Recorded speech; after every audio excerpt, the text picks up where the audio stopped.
पद्मानना पद्मा विजया अजिता अपराजिता शिवा गौरी रंबा भैरोठ्या प्रज्ञप्ति भद्रकाली काली महाकाली शिवंकरी शंकरी पद्मनेत्रा हिमवतनया लक्ष्मी दूती मति भुवनेश्वरी अंबिका अन्नपूर्णा श्री विद्या त्रिपुर सुंदरी जननी भगवती भवानी रमातंगी राजमातंगी भैरवी त्रिनेत्री शक्ति हिंगुला हिंगोली भागवादिनी शारदा सरस्वती सत्यदेवी ज्वालामुखी बालापीठा शाकंबरी शीतला पोतला भद्रा वज्रा कूष्मांडी चक्रधरा चामुंडी महामाया गायत्री विश्वविख्याता सुतदेवी जिनवाणी विद्यावर्धमानी नागकुमारी कात्यायनी कुंडलिनी मधुमती रीमकारी आई माई दुर्गा भोगी चानंदकरी भरदानंद दायिनी नित्या ब्रह्माणी बाहुबली सिंहमराला समारूढ़ा एकाक्षरी द्वयाक्षरी त्रयाक्षरी चतुराक्षरी पंचाक्षरी षडाक्षरी सप्ताक्षरी अष्टाक्षरी नवाक्षरी अष्टोत्तर शतदशाक्षरी किसी भी नाम में आपके घर में आ सकती है। तो इस नाम में कब आ जाएगी? एक फर्क इतना ही है कि जमाई जी बिन बुलाए नहीं आएंगे और माता तो आपका कल्याण करने हर क्षण कभी भी आ सकती है। फर्क इतना ही, कभी भी पहुंच सकती है वो भगवती। इसीलिए कहते हैं कि उसके नाम अनंत है, उसकी शक्ति अनंत है, उसकी महिमा अनंत है, उसके गुण अनंत है। उस भगवती के दिनों में भगवती की साधना करें। देखो आप लोग ठंड के दिनों में गजक वगैरह ज्यादा खाते हो कि नहीं?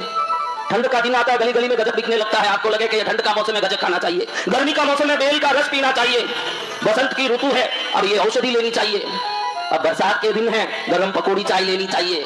अगर ऋतु पर आपको सोच आता है कि ये काम करना है, ये नवरात्रि की ऋतु है, भगवती का नाम लेना चाहिए। ये ऋतु कैसी है?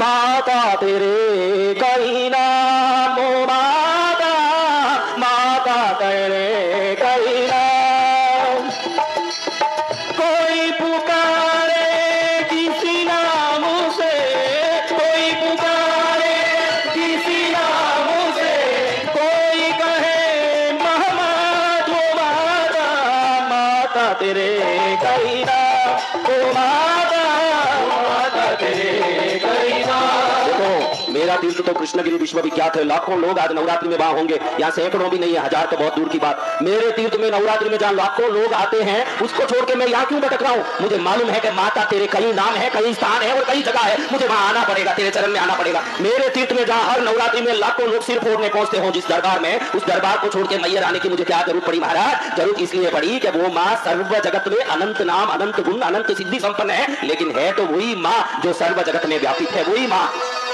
इसलिए मैं मेरे कृष्णगिरी को छोड़ के यहाँ पहुंचा हूँ और आए तो देखो बहुत अच्छा सकुन हो गया। आपको एक बात बताऊं, आपने जो मेहनत किया और उसके बाद आपको जो तनख्वाह मिलता है, आप जो व्यापार किए उसमें जो मुनाफा मिलता है, ये आपका श्रम है। और आप खेती कर रहे हो, एक घड़ा मिल जाए तो ये आपका भाग्य है। श्रम और भाग्य में फर्क है।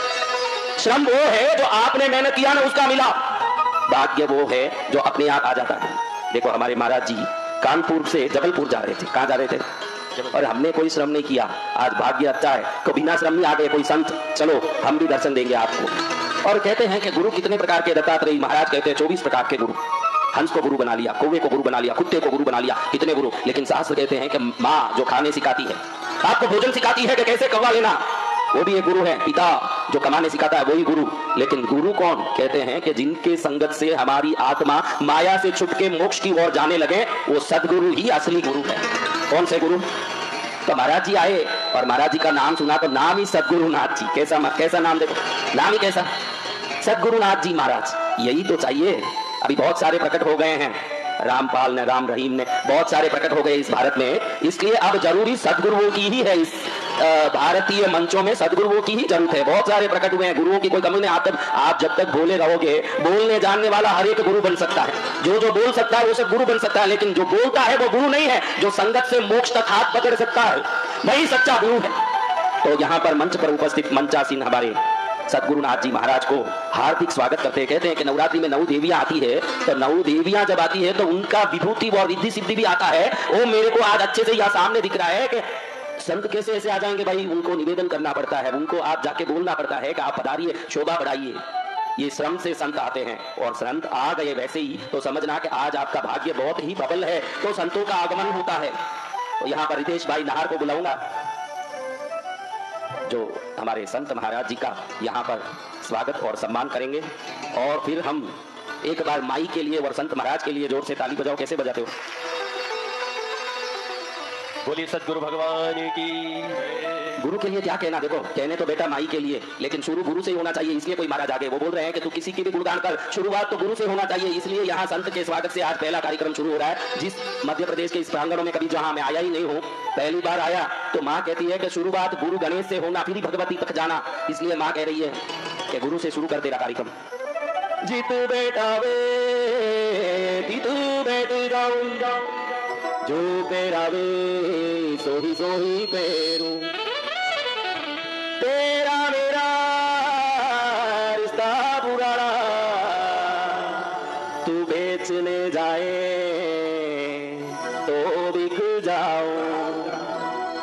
वैराग्यवती की कहानी आती है, आपने सुना हो तो फिर सुना भी दूं अभी, क्योंकि संतों के प्रति अच्छा एक प्रसंग है, ये सुना भी दूं, लेकिन पहले इसको पूरा कर लें हम। गुरु मेरी पूजा गुरु गोविंद, गुरु मेरे पार ब्रह्म गुरु भगवंत, गुरु मेरी पूजा गुरु गोविंद, गुरु मेरे पार ब्रह्म गुरु भगवंत, गुरु मेरी पूजा गुरु मेरी पूजा गुरु गोविंद। वैराग्यवती बड़ी ठाकुर जी की सेवा, बड़ी सेवा करने वाली सेविका, ठाकुर जी के पीछे लगे रहे। राजा की बेटी राजकुमारी, कौन? देखो आपके पास थोड़ा पैसा ज्यादा आ जाए ना, आप लोग चश्मा पहनना, रेबान का, गाड़ो का, घड़ी पहनना, BMW में घूमना करोगे कि ठाकुर जी की सेवा करोगे? सीधे बता दो मुझे, क्या करोगे? जैसे जैसे माल बढ़ता है वैसे वैसी माया बढ़ती है, और जैसे जैसे माया घटता है वैसे वैसे माता मिलती है, इतना ही फर्क आप समझ लो। महाराज वैराग्यवती का मन ठाकुर जी में लगा हुआ है, एक ही धुन लगाती है। नाम भी कैसा, कई लोगों का नाम गली में भीख मांग रही है। मैं पूछूं कि माता जी नाम क्या भीख मांग रही हो? बोलती है कि महालक्ष्मी है मेरा नाम। अब महालक्ष्मी क्या कर रही है? बोलो, गली में भीख मांग रही है। अपने बच्चों का नाम रखो तो कोई नारायण गोपाल अच्छा नाम रखो, ताकि वो नाम बुलाते बुलाते बेटा भी तिर जाए ना, अंत समय में आप भी तिर जाओ। नाम ऐसा होना चाहिए।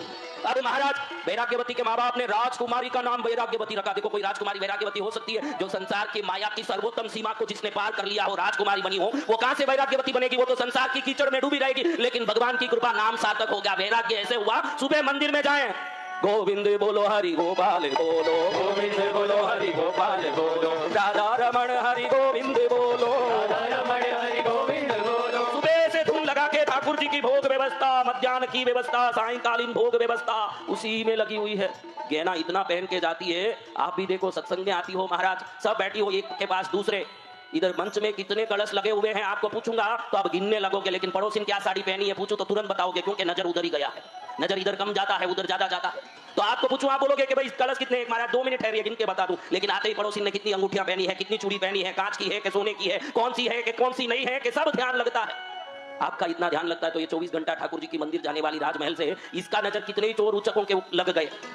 एक चोर ने देखा कि इतना गहना पहन के जा रही है महाराज, तो थोड़ा इसका संभाल लेना चाहिए। उधर मंदिर में पहुंच गया, चोर देखा कि वैराग्यवती ठाकुर जी की सेवा में लगी है। तुलसी दल उठा के चरणों में रखते समय तुलसी दल से कहीं ठाकुर जी को चोट न पहुंच जाए। किससे?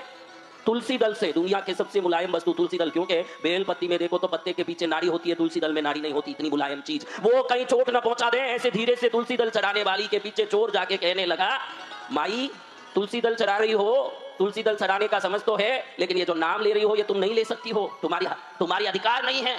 तुरंत पीछे मुड़ के देखी, चोर भी अपने रोब में बोल रहा है, इसको पता नहीं चला कि कौन है। क्यों भैया, क्यों नाम नहीं ले सकती? अरे तुमने गुरु की दीक्षा नहीं ली है, गुरु के सामने जाकर के गुरु के चरण में घंटी नहीं बंधवाई, तब तक तुम कहां भगवान का नाम ले सकोगी? अच्छा, ठाकुर जी की सेवा करते समय नारायण नहीं बोल सकती मैं? नारायण का नाम नहीं बोल सकती तुम? तो नाम तो वही ले सकते जो गुरु से दीक्षित हैं। तो भैया आंख में पानी आ गई वैराग्यवती की, कहती है भैया फिर तो दीक्षा दे दो, तुम ही दे दो, बड़ी भोली थी, तुम ही दीक्षा दे दो। अरे दीक्षा ऐसे दिया जाता है, इस मंदिर में इतने लोग आ जा रहे हैं, इनके पीछे मैं दीक्षा देने बैठूं? दीक्षा एकांत में दी जाती है।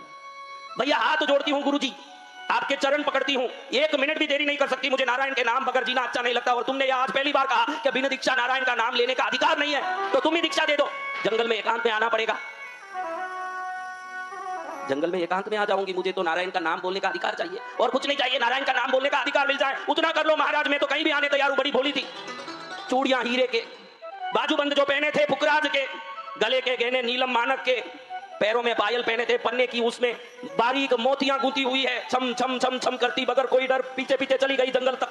कोई नहीं, अपने सिपाहियों को भी कह दिया मेरे पीछे मत आना, मैं अकेली जा रही हूँ कुछ विशेष काम से, राजकुमारी का आज्ञा कौन मां भाई छोड़े। ओम ह्रीं श्रीमद्गीर्वाण चक्र स्फुट मुकुट तटिदिव्य माणिक्यमाला ज्योतिर्ज्वाला कराला स्फुट मुखरिका कृष्णपादारविंदे व्याघ्रो रुल्का सहस्रत्पलदन लचिका लोलभाचांगुशाट्ये आं क्रौं ह्रीं मंत्र रूपे क्षपित कलिमले रक्षमां देवी पद्मे भित्वा पातालमूलं झलछल छलिते व्याललीला कराले विद्युद्दण्ड प्रचण्ड प्ररणसहिते सद्भुजैस्तर्जयन्तीं दैत्येन्द्रं क्रूरदंष्टां कटकटकटित स्पष्टविभाटहासे मायाजीमूतमाला कुकरितककणे रक्षमां देवी पद्मे कूजत् कोदण्ड काण्डोट्टमरवि कुरित क्रूर घोरोपसर्गं दिव्यं वज्रातपत्रं प्रगुणमणिरनत् किङ्कणि काणरम्यं भास्वत् वैडूर्यदण्डं मदन विजयिनो बिभ्रति पार्श्वभर्तु सा देवी पद्मस्ता विकटयतु महाडमरं मामकीनं भृङ्गी काली कराली परिजनसहिते चण्डिचामुण्डी नित्येक्षां शिं शुं शुं शनादे क्षत्रिपुटिवहे गिरिं महामन्त्रवस्यं ॐ ह्रीं ब्रूं भङ्गसङ्गपुटुकुटी पुरतरत्राजितोदामदैत्येक्षां शिं शुं शुं प्रचण्डे स्तुतितमुखरे रक्षमां देवी पद्मे चञ्चत् काञ्ची कलापे सनततविल्टधार हर बलिके प्रोत्फुल्लत् पारिजात द्रुमकुसुम महामञ्जरी पूज्यपाते राम ह्रीं क्लीं ब्लूं समेते भुवनपचकरी क्षोभिनी द्राविणी त्वम् आं ईं ॐ पद्मास्ते कुरुकुरुघट्ने रक्षमां देवी पद्मे लीला व्यालोलनीलोत्पलतलनयने प्रज्वलत्पाडवाग्नि तर्टेत्पाला स्फुलिङ्गे स्फुरतर्णकनोदग्रवज्राग्रस्ते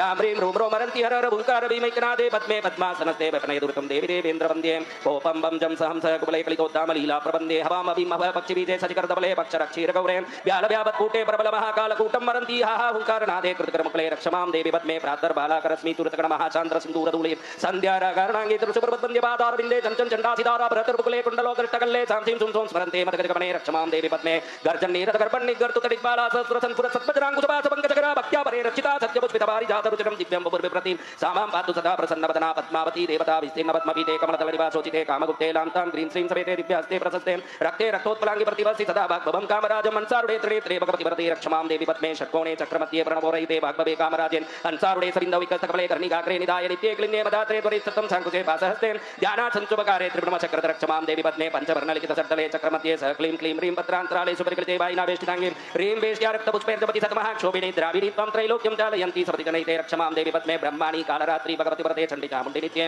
मादर्गदारी गौरी दुतिपतिविजये कीर्ति ह्रीं स्तुत्यवादे संग्रामे शत्रुमध्ये वयज्वनलतले वेष्टिते सुरास्त्रधां शिं शुं शुं शनाते शतनिपुटिवये रक्षमां देवी पद्मे जिह्वाग्रे नासिकाग्रे हृदि मनसि दशो कर्णयोर्नाभि पद्मे स्कन्धे कण्ठे ललाटे शिरसिजभुजयो पुष्टिपार्श्वप्रदेशे सर्वाङ्गोपाङ्गशुद्धयात्यतिसेवनं दिव्यरूपं स्वरूपं ध्यायायाम सर्वकालं प्रणवलयगतं पार्श्वनाथैकशब्दं भूभिस्वैक्षणचन्द्रबिम्बपृथिवीयुक्तेकसङ्ख्या चन्द्राम्बौ निधिवानसन्मुनिवसुदिक्केतराजादिषु ऐश्वर्यं रिक्मारिवच्यवयच्छोभान्त्राय विषमलक्ष्मी गुरुमुखान् मन्त्राणि माण्डेवते कडङ्गं कोदण्डकाण्डं मुसलालयितं वाननाराचक्रं शक्त्यासल्यत्रिशुतेर्वर्मणचक्रेर्मुद्गरे मुष्टिदण्डे पाशे पाषाणविच्छेर्परिगृहीते दिव्यसत्यर्माणे दुष्टानां धारयन्ति वरभुजललिते रक्षमां देवी पद्मे स्या देवे निरेन्द्रमर्पतिगणा किन्नरे दानवेन्द्रे सिद्धे नागेन्द्र यक्षैर्वरमुकुटतटिकृष्णपादारविन्दे सौम्ये सौभाग्यलक्ष्मीर्दलितकलिमले पद्मकल्याणमाले अम्बे काले समाधिं परिणिवरमां रक्षमां देवी पद्मे धूपैः चन्दनतण्डुलैः शुभमहागन्धैश्च मन्त्रालिकैर्नानावर्णफलैर्विचित्रसरसैः पुष्पैः पुष्पैः नैवेद्यवस्त्रैरनुपूर्णकरा भक्तियुक्तां प्रदायं राज्यं श्रीसम्प्रदानात् भगवति वरदे रक्षमां देवी पद्मे तारात्वं सुगतागमे भगवति गौरीति शैवागमे वज्रा कौलिकशासने जिनमते पद्मावती विष्णुतां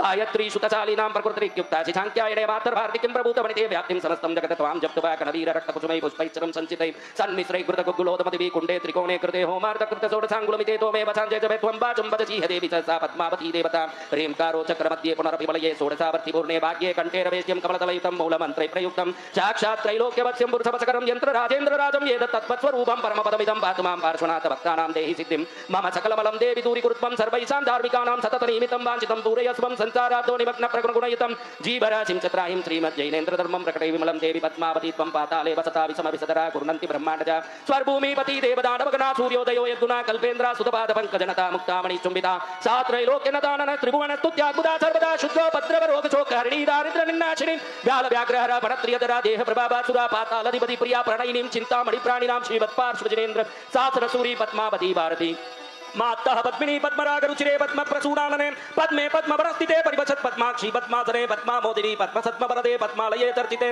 पद्मोल्लासिनी पद्मनाभिनिलये पद्मावती पातु मां दिव्यं स्तोत्रं पवित्रं पठुतरं पठतां भक्तिपूर्वं त्रिसन्ध्यं लक्ष्मी सौभाग्यरूपं दलितकलिमलं मङ्गलं मङ्गलानां पूज्यं कल्याणमान्यं जनयति सततं पार्श्वनाथ प्रसादात् देवी पद्मावती सा प्रहसितवदना यास्तुता दानवेन्द्रै ॐ आं क्रौं ह्रीं श्रीं ऐं हसक्लीं असौ नमो भगवती पद्मावती ॐ महासिद्धिप्रदायिन्याम् असाध्यसाधिनी क्रौं असाध्य आकर्षणीरीं सर्वविभूतिदायिनीं श्री महासंपत्प्रदायिनी महाज्ञानप्रदायिनी हसक्लीं त्रैलोक्यवशीकरणी हसौ भूमण्डलाधिपत्यप्रदायिनी पद्मावती मातेश्वरी मम सर्वकार्याणि साधय साधय स्वाहा। बोलो मैयर वाली माता की। महाराज जी अपने व्यस्त समय में कुछ समय यहाँ पर उपस्थित होकर इस क्षेत्र का, इस मंच का पुनित पावन परम प्रशंसनीय तरंगों को और ऊर्जावान बनाया। आप श्री समय समय पर हमारे कृष्णगिरी तीर्थ पर जो कार्यक्रम हो, जहाँ भी उस तरफ आपका आना हो, अवश्य वहाँ पधार के उस प्रसंगों की शोभा बढ़ाएं, ऐसे आपसे निवेदन करते हुए, आपका अगला आगमन शुभमय हो ऐसे प्रार्थना करते हुए आप सबकी तालियों के साथ उनका स्वागत करते हैं।